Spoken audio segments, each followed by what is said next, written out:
ایران 1388. 4 روایت مستند و شواهد منتشر شده درباره حوادث ایران پس از انتخابات ریاست جمهوری سال 1388 خورشیدی مطابق با 2009 میلادی.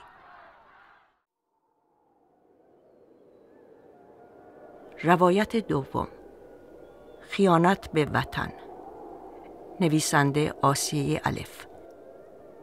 مدت هاست وقتی چراغ خاموش میکنم و میخوام بخوابم صدای بازجو تو گوشم میپیچه. از این کابوس بارها از خواب پریدم. نه تراپی، نه مسافرت و نه بازگشت به زندگی عادی و خانواده، هیچ کدوم نتونسته منو از این کابوس شبانه رها کنه. چشمند تو پایین بکش. هرچی هم که میپرسم اول جواب بده، بعد همونا رو کاغذ بنویس. نه حق سوال کردن داری، نه حق دیدن. چشمند موقع بازجویی خلاف قانونه. میتونی رو به دیوار بشینی و چشمند تو برداری که قانونم رعایت بشه. اسم، آدرس، محل کار، اسم همه اعضای خانواده‌ات و همچنین همه سفرهایی که تا به حال به خارج از کشور داشتی رو بنویس. با کیا رفتی بودی تونس؟ تنها رفتم.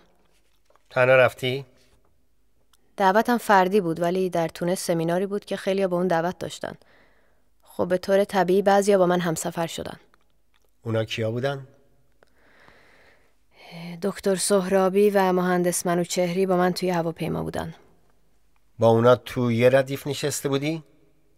نه، اونا تو ردیف پشتی بودن. تو هواپیما نشستن انتخابی که نیست، همه شماره صندلی دارن. فقط به سوالات جواب بده و حرف زیادی نزن. با دکتر سهرابی و مهندس منوچهری چه رابطه‌ای داری؟ رابطه کاری. رابطه کاری یعنی چی؟ دکتر مدیر مؤسسه‌ایه که من توش کار میکنم. آقای منوچهری هم مهندس آیتی بود و در مورد تاثیرات آیتی بر جامعه مدنی کار میکرد. بنابراین گاهی با اونم جلسه مشورتی داشتم. تو این جلسات دیگه کیا بودند؟ محتواش چی بود؟ همه اونایی که در مورد زنان یا جامعه مدنی فعالیت میکنن. تو با همشون جلسه داری؟ نه با همه. فقط با کسانی که هم فکری یا کار مشترک داریم. مثلا کی؟ خانم فرهادی، آقای سمنانی، خانم محسنزاده، خانم شاکری، آقای سجادی، آقای خداونده و گاهی هم افراد دیگه‌ای که یادم نیست. شوهرت چی؟ از کارت راضیه؟ یعنی از شغلم؟ هم از شغلت و هم این که این فعالیت ها و کارهایی که به اسم جنبش زنان میکنی. بله راضیه. رابطتون چطوره؟ این موضوع چه ربطی به پرونده من داره؟ یه بار گفتم که حق سوال کردن نداری. بله رابطمون خوبه. یعنی هیچ اعتراضی نداره اینکه این همه از خونه بیرونی و شبا دیر برمیگردی و بعضی وقتا هم مثلا همسر من برای فعالیتام تو جنبش زنان نه تنها اعتراضی نداره که تشویقم هم میکنه. با دکتر منوچهری و مهندس سهرابی رابطه خصوصی هم داشتی؟ رابطه خصوصی یعنی چی؟ اینجا من سوال میکنم و تو فقط جواب میدی. مثل اینکه هنوز نفهمیدی کجایی. هنوز زبونت هم درازه. بنویس. من با همکارانم رابطه خصوصی نداشتم. فقط یک بار وقتی که بیمار بودم آنها به عیادت من در حضور خانواده‌ام آمده اند. از سفر تونس بنویس. منظورتون رو نمیفهمم. بایدم نفهمی. بنویس. آخه چی بنویسم؟ رابطتون توی تونس چطور بود؟ اونجا از صبح تا شب تو سالن کنفرانس بودیم. حتی هتلمون یکی نبود. فقط یه شب با عده ایرانی رفتیم بیرون و شام خوردیم. همین. بعدش کجا رفتید؟ هر کس رفت هتل خودش. تو محل کار چی؟ وقتی تنها هستید چی کار میکنید؟ کار میکنیم. مثلا چه کاری؟ همونطور که گفتم من سردبیر وبسایت مؤسسه‌ای هستم که در مورد جامعه مدنی ایران مطالعه و تحقیق میکنه. کار منم انتشار خبرها و مقاله های همین حوزه، یعنی جامعه مدنیه. بازجو سکوت میکنه.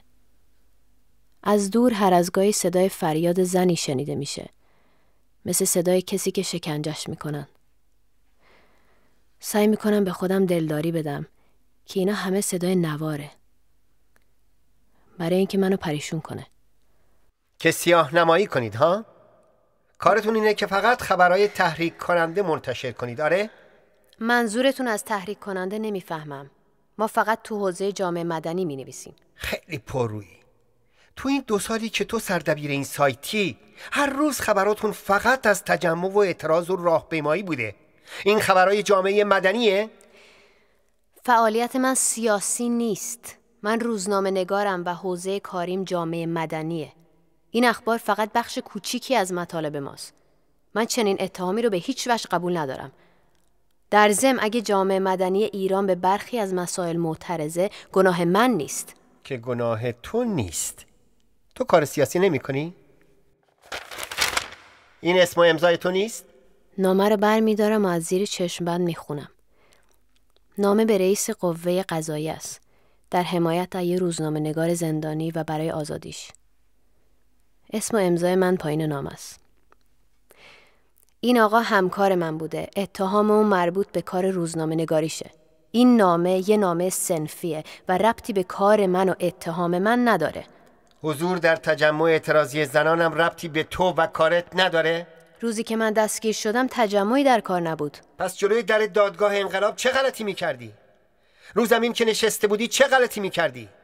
وقتی پلیس گفت بلند شید چه غلطی میکردی؟ چند تا از دوستامون قرار بود محاکمه بشن و ما همراهیشون کردیم تا در دادگاه. تجمعی در کار نبود. مگه نشستن جلو در دادگاه جرمه؟ اگه اینطوره برین همه رو بگیرین. تو حتی توی وبلاگت هم به طور دائم سیاه نمایی میکنی. دائم داری از اعدام و سنگسار مینویسی. آیا جدا موضوع دیگه این مورد علاقت نیست؟ یا شاید اونم مربوط به جامعه مدنیه؟ وبلاگ یه دفتر شخصیه و ربطی به کار من نداره. آیا موضوع شخصی تو فقط اعدام و سنگساره؟ موضوع من نیست، موضوع اونایی که دارم دربارشون مینویسم. کی بهت میگه که دربارشون بنویسی؟ از کجا خط میگیری؟ من داوطلبانه مینویسم، از جای خط نمیگیرم. اگه از جای خط نمیگیری، تو نشست ترکیه چه میکردی؟ تو ترکیه؟ نشست جامعه مدنی بود. ربطی به کار من و اعدام و وبلاگم نداشت. تو این نشست چه کسانی بودند؟ اسم و اسم نهادشون رو بنویس. من اسم همه رو یادم نیست. هر کی رو یادت میاد بنویس. میدونستم که وقتی دفتر کار رو پلم کردن همه مدارک رو با خودشون بردن. میدونستم از اسما خبر دارن، بنابراین نوشتم. اینا که فقط ایرانی هن. خارجی ها هم بنویس. اسماشونو یادم نیست. چطور یادت نیست؟ 3 روز با اونا صبح تا شب جلسه داشتی؟ من یادم نیست کیا بودن و از کدوم نهاد. یعنی اسم هیچ کس یادت نیست؟ نه یادم نیست. از امریکا کی اومده بود؟ امریکا؟ یادمه یه خانمی بود با موهای فرفری بور، اسمشو یادم نیست. ولی یادمه که دعوت شدگان ایرانی دقیقاً به همین دلیلی که من الان دارم بازجویی میشم تمایلی به گفتگو باهاش نداشتن. در حالی که اون فقط نماینده یک انجمن خیریه بود. خیلی خوشباوری خانم، خیلی خوشباوری. امریکا سعی داره از طریق جامعه مدنی کشور ما رو به هم بریزه. دشمن شما رو بازیچه کرده تا کشورتون رو به باد بده. آیا میدونی که اتهام تو اقدام علیه امنیت ملیه؟ میدونی در سمیناری شرکت کردی که نقشه براندازی نرم نظام رو کشیده؟ میدونی چند سال باید گوشه زندان آب خنک بخوری؟ دلت برای بچت نمیسوزه؟ آیا میدونی اونایی که اونور آب دارن برات کف میزنن کمر به نابودی کشورت بستند؟ تو که نگران 2 دقیقه دیر رسیدن بچت از مهد کودکی، اونم مهد کودکی تا خونت فقط 2 قدم فاصله داره، چطور میتونی دوریشو تحمل کنی؟ احساس تهوع میکنم. پس اون همه زندگی من و خانواده‌مو و زیر ذره بین داشته. حتی تلفنامو گوش کرده. پس نقطه ضعفمو میدونه. بچم. بنابراین بدون جواب شفاهی روی کاغذ می نویسم. من باور دارم که اگر کشور ما جامعه مدنی قوی داشته باشد و دولت نخواهد که در همه امور زندگی افراد دخالت کند، رو به توسعه خواهیم رفت.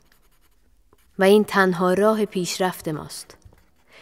من باور دارم که همه فعالیت‌هایی را که کرده ام برای داشتن یک جامعه مدنی قوی و برای رشد کشورم بوده است. هرگز در سمیناری که به ضرر مردم کشورم بوده شرکت نکردم. هیچ اتهامی را در این باره قبول ندارم و از آنجا که برخی سالهای مطرح شده را بی ربط با اتهام مطرح شده در پرونده و خلاف قانون و خلاف حقوق زندانی می دانم، از این پس سکوت می کنم و حرفی برای گفتن ندارم. لحظه بعد آخرین نوشتم تو دست بازجو جر می خوره. امروز یکی از فعالان جامعه مدنی در ایران به اتهام برنامه ریزی برای براندازی نرم و انقلاب بیخشونت حکم 15 سال زندان دریافت کرده. مؤسسه‌ای که من سردبیر اون بودم به عنوان یکی از ارگان‌های برانداز نام برده شده. من در اینجا بدون فشار بازجو و در کمال آزادی در برابر همه شما سوگند می‌خورم که هرگز به میهنم خیانت نکردم. هرگز نه از آمریکا و نه از هیچ کشور غربی خط نگرفتم. اما همیشه و همچنان باور دارم که در جامعه مدنی قوی جایی برای استبداد نیست. اما با وجود این باور هرگز نمیتونم کابوس بازجو رو از خواب شبانم دور کنم.